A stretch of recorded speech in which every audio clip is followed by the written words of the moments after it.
Salve, Regina, Mater misericordiae.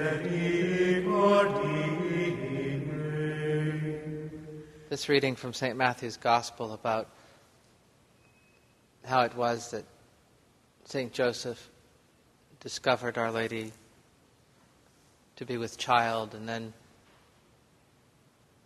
carried his cross until the angel made it clear to him how it was that she had conceived the son in her womb, illustrates for us the way in which both our Blessed Mother and St. Joseph were even prepared for the mystery of Christmas. Our Blessed Mother had to carry this cross as well. Of course, our Blessed Mother didn't need any purification or penance, but nevertheless, when God swept her into this great mystery, the greatest of all mysteries, the redemptive incarnation, He asked her to suffer almost immediately. If you think about the Annunciation, when Our Lady consents to become the mother of God's Son to the power of the Holy Spirit, she sees the angel and recognizes him as perhaps a messenger of God, and asks her one question: how will this be, since I know not man? In order to test the angel and see if he really came from God, because she had a vow of virginity. And so her one question was just to determine whether or not the messenger was from God, and then she listened to what the angel had to say, and he was revealing to her the greatest of all mysteries in very, very brief language, discussion, monologue really, to our Blessed Mother. He revealed the mystery that God wished to work in her.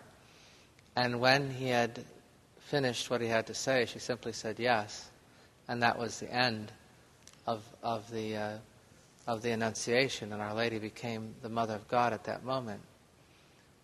And so Our Lady's one desire was to discern what God's will was, and when she had discovered it, she consented to it, without question, without desire for deep explanations, or even to have her problem solved for her. And the other interesting part about this is that as soon as she said yes to God's plan, she was placed in a situation which she would never be able to explain to anybody.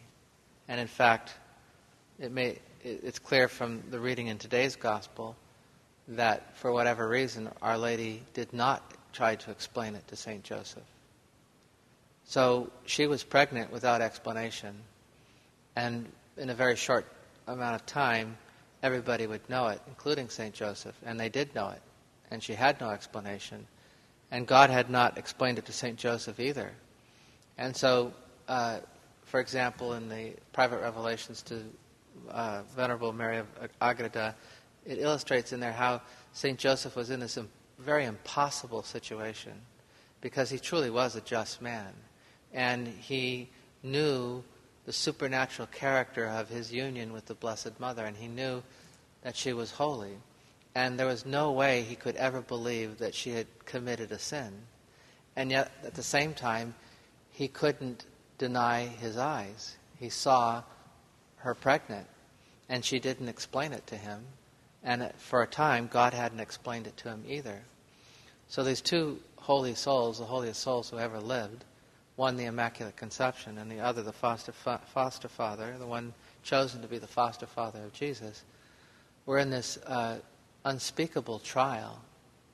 And yet, both of them passed through the fire and came to the mystery of Christmas.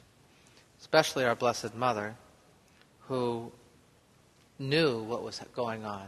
She knew the consequences of saying yes to God and what she would have to suffer for it. And she suffered it willingly, out of love for God and in obedience to Him. So what we see in the Blessed Mother is great faith. She believes God, and she knows that if she follows His path, that God will take care of the details. Even if she has to suffer, she knows that somehow things will turn out the way God planned, and that will be best, that will give Him glory, and that will be best for her, and it'll be productive for the salvation of souls. And as long as that was true, Our Lady was willing to do anything God asked. I mean, she would always be willing to do what God asked, but I mean, that's the foundation of our faith. That's the foundation of our ability to say yes to God no matter what the cost. It's very difficult, yes, it's true. But at the same time, if we're living in union with God, and especially if we're coming to receive Jesus in the Eucharist, we are being strengthened to do this. And so as we wait for the coming of Jesus, and we have our own trials and tribulations and temptations and crosses, we can reflect upon the faith of the Blessed Mother and ask that we, and St. Joseph, and ask that we might have that same obedience and willingness to surrender to God's will and to the mysteries which we cannot understand.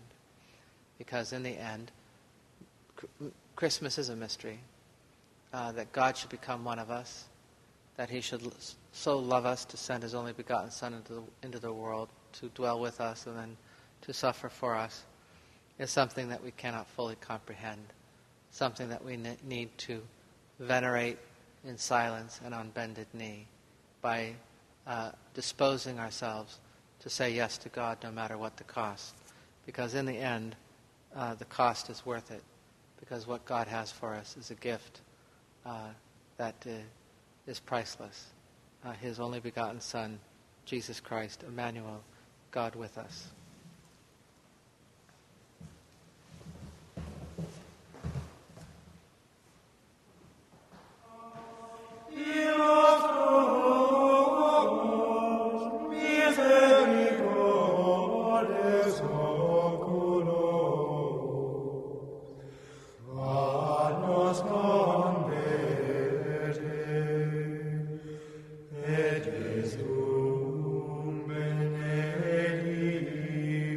Fructum ventris tuum.